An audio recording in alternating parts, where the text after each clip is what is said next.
What's poppin', guys? It's your boy Vale, aka Reiganrensha, and today's gonna be another information-esque guide type of video, if that's what you want to call it.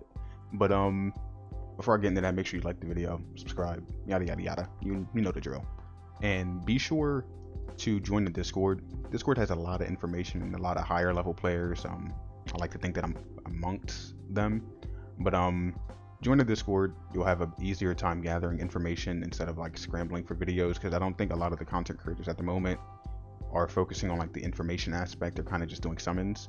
So if you're looking for like more information, be sure to join the Discord and have fun. But today's video, I have it sectioned off because I'm doing another video right after this as well. What I'm going to talk about today is the best farming units in this game, from like a PvE aspect or play content for everyone. Now, be sure to like keep an open mind about this, because a lot of the units that you're probably about to see, you'll think like, oh, there's no way that he's going to do this, or no way that he can do that, or so on and so forth, thinking like, that unit's bad or that unit's horrible.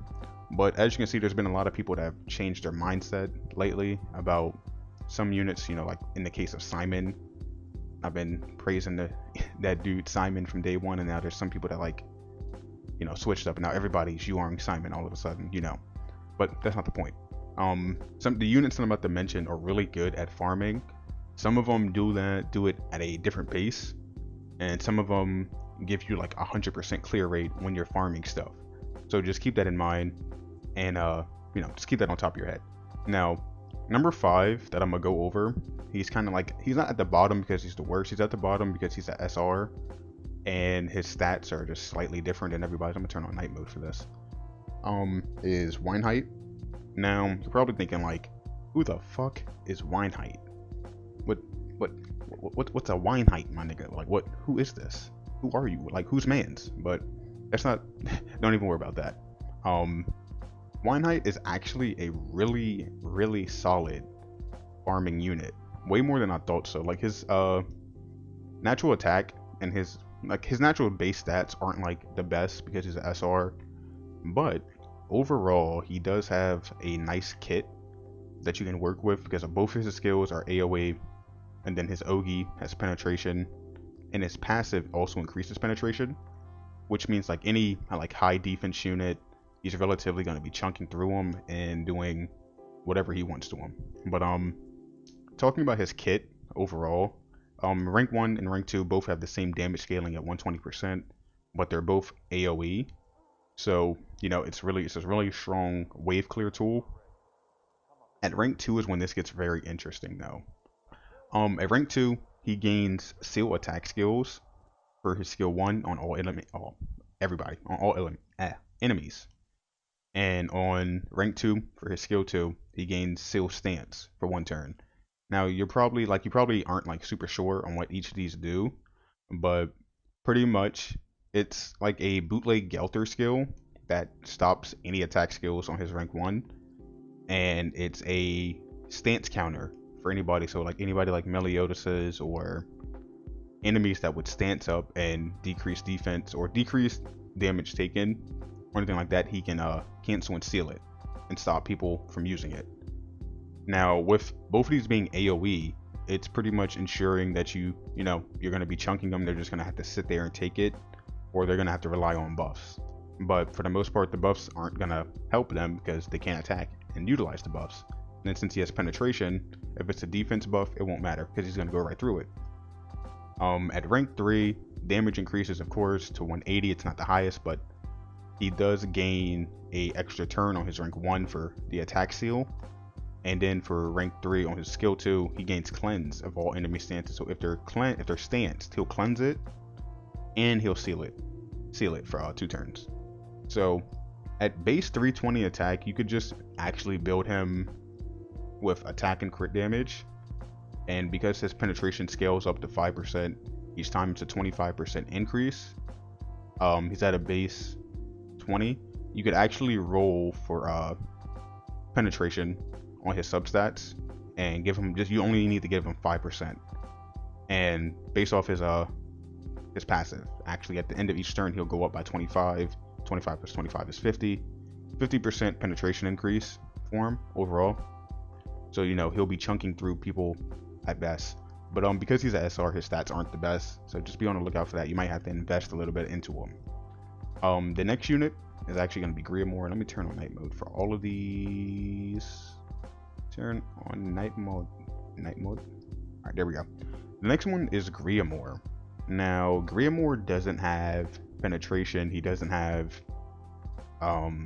like the highest attack of all the SRs and all that. He doesn't have like the best, but the way his kit works is very, very interesting from a farming standpoint, because all right, I'm gonna just go through his skills. His skill 1 is actually an AoE. Skill 2 is a stance, decreases damage, yada yada yada. You know, stances decrease damage, and he has HP potency, so he'll get more HP back from any type of healer. And then he has a Ogi that increases his defense by 420% and taunts enemies for 4 turns. So at rank 1, neither of these have like a bonus effect really. They're just basic 30% on his stance and 120% on his AoE. At rank 2, it gets very interesting because he also gains seal stance for 1 turn at 120% damage to everybody. His skill 2 gives him 15% HP potency and 45% damage reduction. And at rank 3, it's extra turn on the stance seal and 75% right here damage reduction for his stance. Now, you're probably wondering like, well, what use am I going to do with somebody that only has 1 attack and a taunt as their ultimate? Their ultimate's not doing any damage, dude. Like, what am I going to do with him? Well, if you have to think about it from the perspective of, if the enemies can't kill your unit, but he can just keep going forward and just keep hitting everybody, like I said, it might be a slow pace for him because he doesn't have like the highest damage scaling, but it might be a slow pace, but he will definitely get through people using his AoE and his kit, because along with his like standard skills, he also has a passive that increases his damage by 30% or his attack by 30% of his defense. So, you know, you take 30% of 100, 30%, his attack goes up to 130, if that makes sense to people, or if I explain that right. But so like I said, his pace might be a bit slow, but because of how his defense boost scales and his stance reduces damage, plus his passive and how it stacks in to his attack, he'll actually be chunking a lot of people and doing a lot more damage than you would think, and he won't die. So, you know, it's a safe. He's like the safest option on this list that'll just make sure you'll never die from anything. Oh, I clicked off of the other character. All right, there we go. All right, next up is Jericho. Jericho is very interesting because she's one of the squishiest of all the SR or SSR units that I have listed in this. But besides how squishy she is, she has like one of the highest crit damages in the game at 170%, or she actually has the highest crit damage in the game. And her kit actually like bolsters this, and it makes it really fucking good for no reason. Her kit 1 or skill 1, single target. Both skills are single target, by the way. But skill 1 applies weakness, which means times 3 damage if they're debuffed. Skill 2 applies bleed, which is 80% damage at the end of the turn for a unit. Yeah. And her Ogi has fatal, which is times 2 crit damage when it inflicts a crit at 560% damage. So, you know, you're like, well, you might be thinking like, well, she's only single target. How is she one of the best farmers? Well, this is where she becomes the best farmer. One of the best farmers right here. Because of her passive gives her ramping. And if you don't know what ramping is, it's like a common term for TCG for like constantly increasing something for the most part. She has ramping. Each skill that she uses increases her critical hit gauge or critical hit chance by 5%. She does have a base 10% crit, which isn't the highest, but at 5% in a few attacks, she'll be like critting consistently almost like every hit. And after like a long battle, she'll definitely crit on every hit. Now, overall, she doesn't have AoE hits, but she actually does a better job than Grimoire and Weinheit actually at farming because of her ramping for her skills. Because if you apply bleed, her skill 1 automatically does bonus damage. It's times 3 damage, which even at rank 1, it's 330%. You increase her critical hit chance by 5% every turn or every time you hit. So like, you know, skill 2 and the skill 1, you've already increased her critical hit chance by 10%. She's at 20%.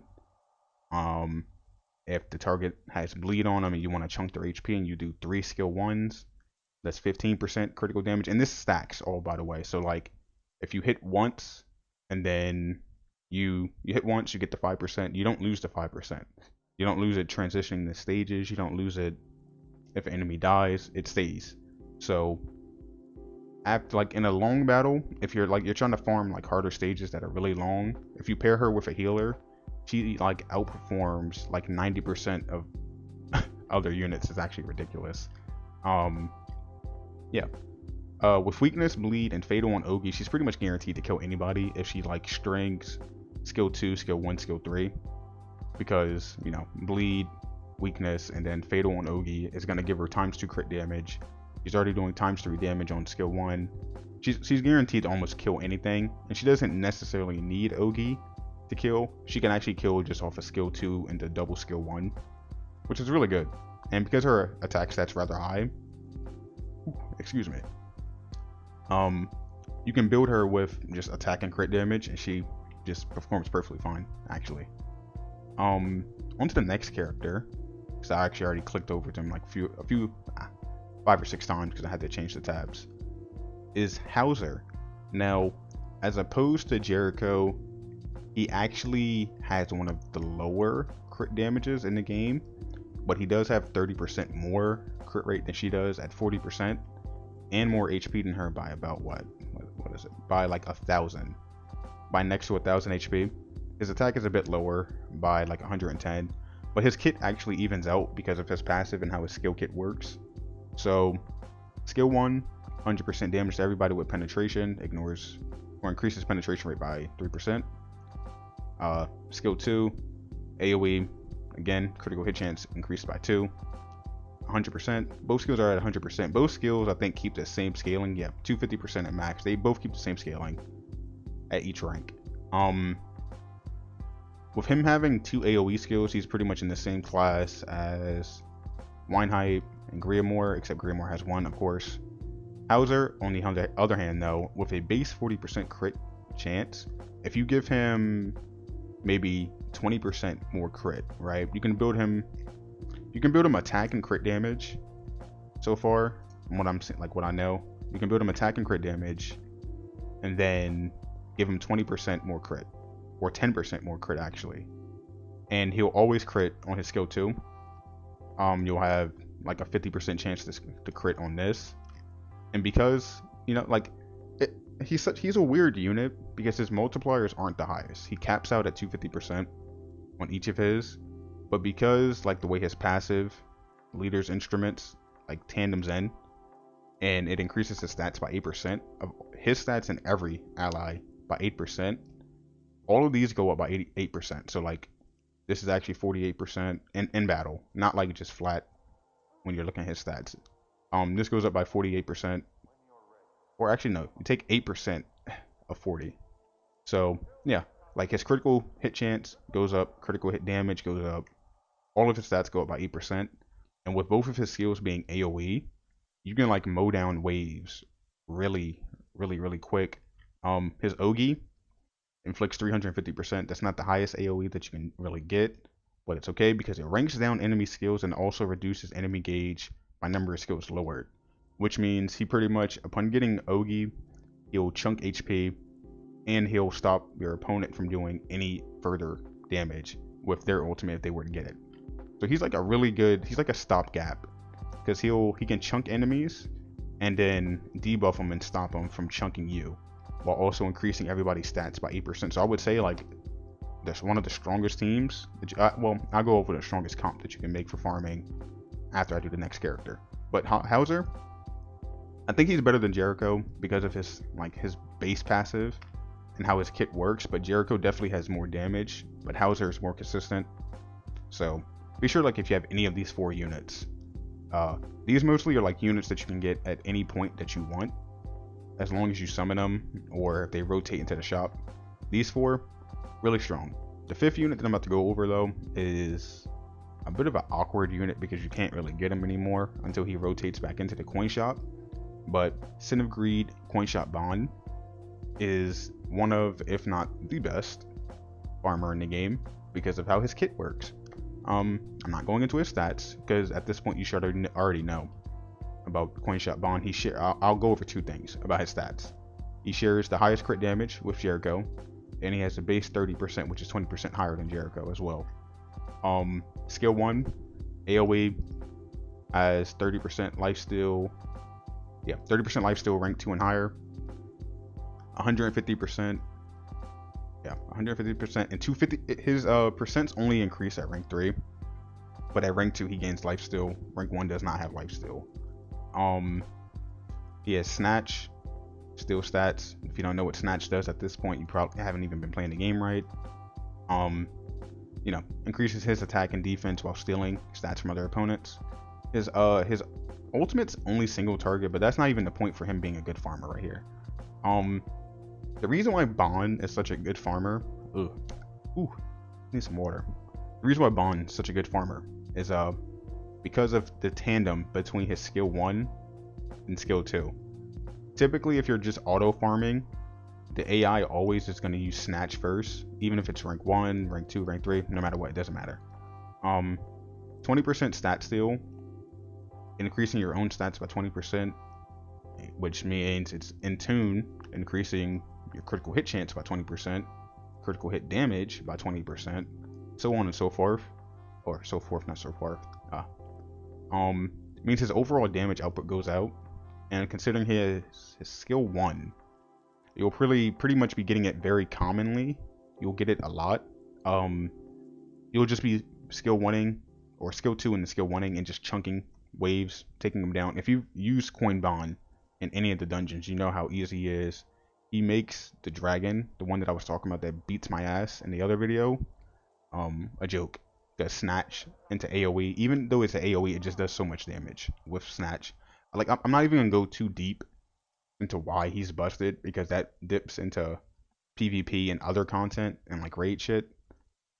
If you manage to get him, build him, and use him for farming, like, your farming life is gonna be way easier. When you need to farm those awakening materials for your units to, like, you know, get 1-star, 2-star, 3-star, 4-star, he's gonna be there. He's perfect for it. But yeah.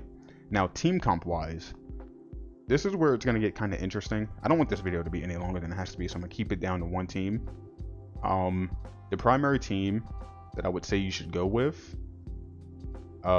safety wise, is that you should go, well, free to play wise, I would definitely say go Hauser, Jericho, and Weinheit.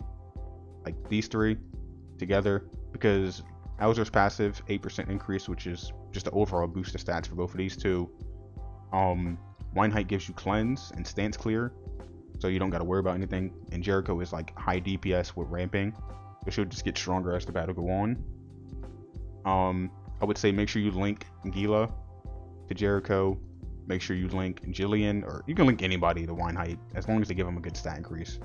And Hauser, actually link Grimoire, unless you can do it in both orders. You can either use Grimoire instead of Hauser, or you can use Hauser instead of Grimoire. But whichever one you're not using, link them to the other. Hauser and Grimoire. But yeah, main team, Weinheit, Jericho, and Hauser. And if you manage to get Coin Shop Bond, actually do Weinheit, Hauser, and Coin Shop Bond. Because Hauser passive actually affects Bond because he's a human.